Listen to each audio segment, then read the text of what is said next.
നമസ്കാരം സുഹൃത്തുക്കളെ, ഇത് ഞാൻ കഴിഞ്ഞ ദിവസം തിരുപ്പതിക്ക് പോയ ഒരു ചെറിയ യാത്രാ വിവരണമാണ്. അതായത് തിരുപ്പതിയിൽ പോയവർക്കറിയാം, മുകളിലോട്ട് കയറാൻ ഒരു തനിയെ വഴിയും താഴോട്ട് ഇറങ്ങാൻ ഒരു തനിയെ വഴിയുമാണ്. ഈ സംവിധാനം ഉള്ളതുകൊണ്ട് അവിടെ ഒരു ഗതാഗതക്കുരുക്കോ പ്രശ്നങ്ങളോ അനുഭവപ്പെടുന്നില്ല.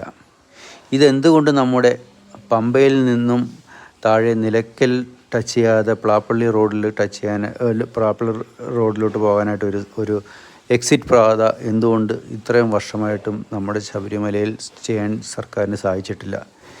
ഇതിനെക്കുറിച്ച് നമ്മുടെ ദേവസ്വം ബോർഡോ സംസ്ഥാന സർക്കാരോ പ്ലാൻ ചെയ്തിട്ടുണ്ടോ, അല്ലെങ്കിൽ DPR അവതരിപ്പിച്ചിട്ടുണ്ടോ എന്ന് അറിഞ്ഞാൽ കൊള്ളാമായിരുന്നു. ഇല്ലെങ്കിൽ അത് എത്രയും പെട്ടെന്ന് അങ്ങനെ ഒരു കാര്യം നമ്മുടെ കേന്ദ്ര ഗവൺമെൻറ്റിനെ അറിയിച്ചാൽ നന്നായിരുന്നു.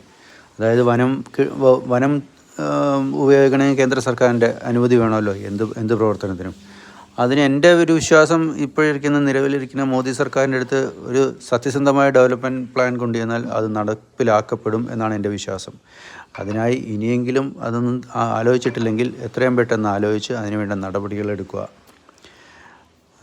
അതാണ് ഈ വീഡിയോയുടെ സതുദ്ദേശം. സ്വാമിയേ ശരണമയ്യപ്പ.